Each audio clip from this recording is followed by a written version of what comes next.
You know what wins? You know what wins? You know what I trust? Let me tell you what I trust. I trust capitalism. Yeah. Let me explain to you what I mean by I trust capitalism. Here's how I trust capitalism.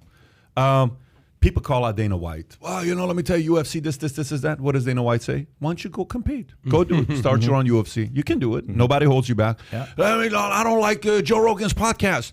He's wrong. Bro, go start your own podcast and you share your thoughts. I don't like the fact that you talk about capitalism. Dude, why don't you go start your own show and you talk about anti-capitalism and see if there's an argument? I don't like the fact that this. So watch what happened.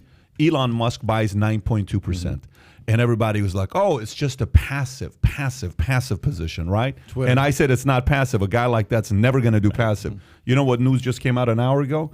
Elon Musk joins Twitter's board of directors. Sure. Teases significant improvements. Sure. Did you see what Elon tweeted yesterday? Tweeted yesterday? Go to Elon's tweet poll? yesterday. Yeah, the poll. Go to Elon's tweet yesterday and look what Elon tweeted. This is why you trust capitalism, and those who work in government don't like capitalists. Right. Because capitalists know how to fight. Okay, so watch this. Look, click on that. Do you want an edit button on Twitter? You know what an edit button is? Sure. You know how you got it on Instagram, you got it on Facebook, you got it everywhere? Yeah. You see what he did on the poll, by the way? What's that? You see how he spelled yes? That's funny. Yeah. So anyways, he puts, do you want an edit button? What does this mean to you? He's already insinuating we're going to improve Twitter. What does that edit button mean to you? Use Twitter a lot. No, but who cares? The whole premise behind it is I'm here to improve and change things with Twitter. Yeah. That's all he's saying. So in Hollywood, go to Hollywood.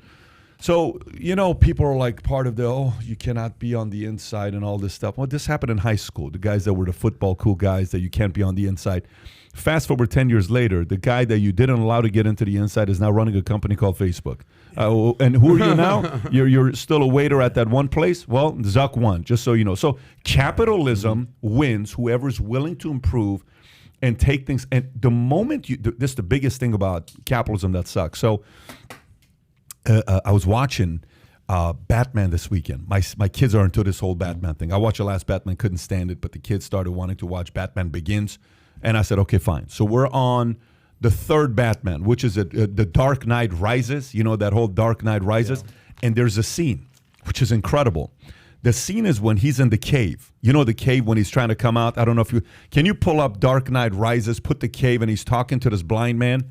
Have you seen when he's talking to this blind man? This scene, folks, this scene is a Dark Knight Rises. It's going to give you the chills here. So a blind man. I'm going to read to you what he says, okay? So he's in there. He's trying to climb out of this cliff, this, this cave. He can't get out, okay? Every time he tries to get out, he can't get out. He comes up, he jumps up, he falls down. He comes up, he jumps up, he falls down, right? This whole thing. Then one of the guys, when he falls down, one of the men says, why do you keep trying? You're not going to make it. He says, what do you mean I'm not going to make it? He says, you're not going to make it. He says, but the child made it.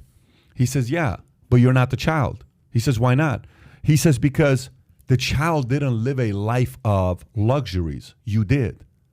The child didn't grow up with everything. You did. The child had nothing to lose. You did. And he goes and he says, but I'm going to make it. So he comes up, starts doing abs and push-ups and all this stuff. He goes again, there's a jump you got to make. He doesn't make it. He falls down. Then he drops and he sees this blind man. Type in blind man that he's talking to. This blind man, put blind man. Yeah, so then he sees this blind man. Click on that right there, the one at the top. No, top left, top left, top left. You had it. Top left. Right there, go, yeah, right there. But not, yeah, put that scene right there. So he's talking to this man, and look what the man says. Here's a script, I'll read it to you. He says to him, you do not fear death. You think this makes you strong, but it makes you weak. He says, what do you mean? He says, how can you move faster than possible, fight longer than possible without the most powerful impulse of the spirit, the fear of death? You don't fear death. Because, when you're like, I don't fear death, I don't fear anything. Bruce Wayne says, I do fear death. I fear dying in here while my city burns and there's no one to save it. Then the blind man says, then make the climb. He says, how? He says, as the child did, without the rope. Then fear will find you again. and he makes this climb, and he jumps. He says, I'm not using the rope. He jumps, he makes it, he goes all the way out, then throws a rope in, all the people that are in prison come out. What's the moral of the story? The people in Hollywood have had a rope. They've lived a life of luxuries. Yeah.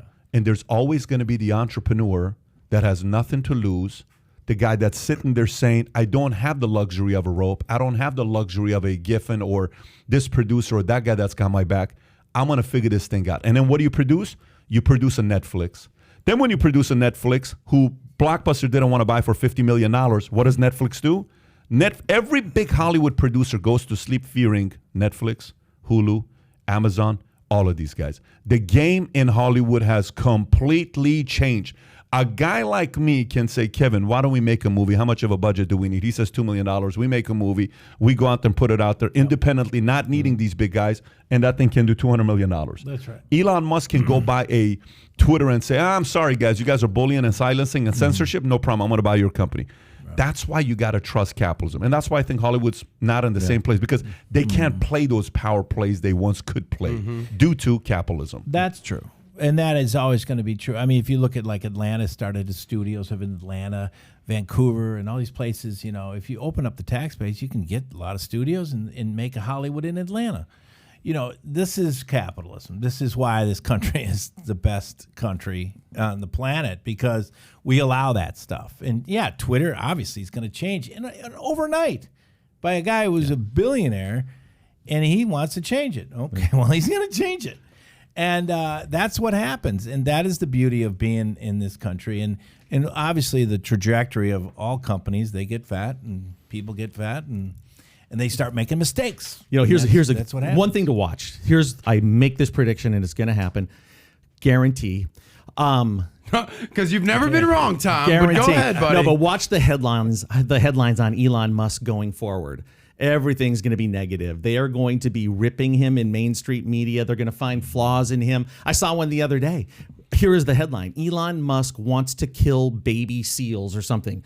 Sure, they'll go after him. I saw it on Insider. I mean, so now that he's on the inside and he's going to be on the board of directors with Twitter, they're going to go after him personally. You're going to see a ton of negativity. What do you think? Do you think there's a possibility, you know, he gets comfortable in the board of directors here in the next few months, maybe buys more stock because he's not done, right? He's going to buy more.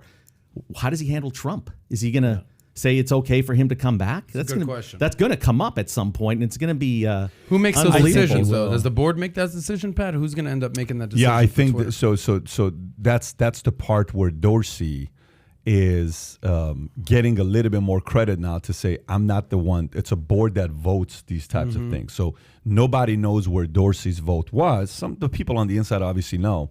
And then he finally said, yeah, I also voted for it, that we got to get him out, right?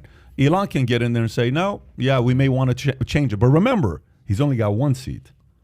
He's only got one seat. He doesn't have the majority. Right, Elon's true. only got one seat. So he can get in there and try to persuade and say things, but they can still say no. And gradually what Elon can do is one by one, by another 3% here, Yes. by another 2% here, by another 5% here, by another 8% here, and then all of a sudden, boom. This has happened many Pat, times. we've This won't be seen the one first move time. of his 5. I mean, he's 5 no steps down the road question. on this thing. How does it work with the board? How many members? I don't know if we can find out how many depends. board members. It's always are. an odd It's number. always an odd number, so Yeah. that protect the voting. But So here you go. How many Yeah. board members do they have? 1, 2, 3, 4, 5, 6, 7. Keep going. 8, 9, 10, 11. A company this size is going to be 11. Okay, yeah, 9 or 11. They'll have 11 of them. okay. And how do you become a board member for a company like this or You're in general? invited to, generally. No, it depends on what percentage you own. Okay. And if you buy in, part of the arrangement could be that you get onto the board seat. But when you are the largest shareholder now of Twitter, tied with Morgan Stanley, Dean Witter, and your name is Elon Musk, the guys that are in the board right now want you to be also a board member, because they don't want you to do anything reckless that's going to hurt. So now we want you in there as Gotcha. well.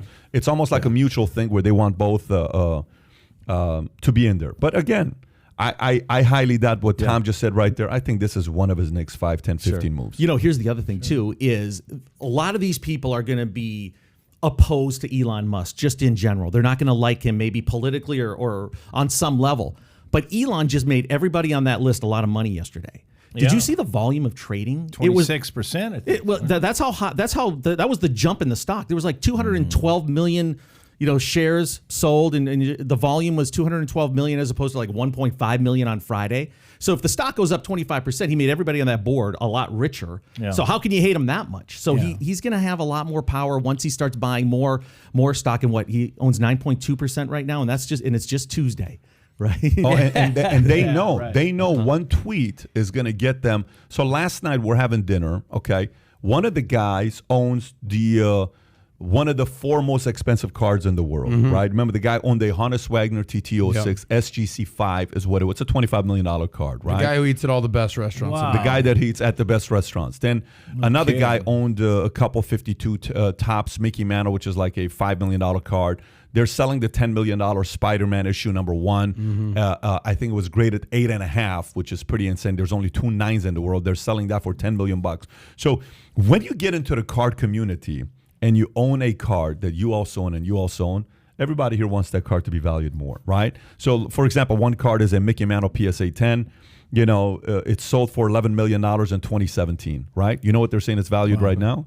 The cheapest one you can buy right now, they're saying, speculating, obviously that's what they're all saying, $30 million if you want to go on that card today. A Mickey Mantle 52 tops, right? $30 million.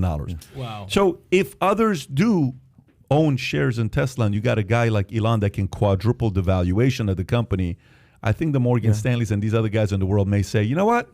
Maybe it's a little bit more than politics. Yeah, if you're going to increase our valuation here, Elon, go at it. Right we'll on. let you kind of since do I what you're haven't been doing. here in 4 months, I got to maximize my time. I'm going to make one more prediction, and Let's I feel hear it. very, very Let's hear it, strongly Tom. about this one. I think Elon Musk is going to segue himself out of And Tesla. join the Milwaukee Bucks with Giannis. As a free throw coach. No, he's gonna work his way out of Tesla within the next year, somehow, some way. I think part of this is he's gonna have more fun doing it. He's gonna be more influential. I think he's gonna be very, very active with Twitter.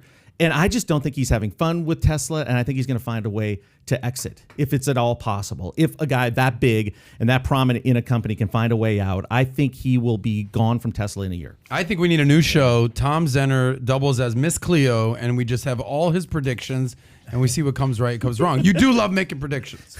Yeah. Whether they're right or wrong or informed wrong or opinions. wrong. If you enjoyed this short clip, click over here to watch another short clip. And if you want to watch the entire episode, the entire podcast, click here.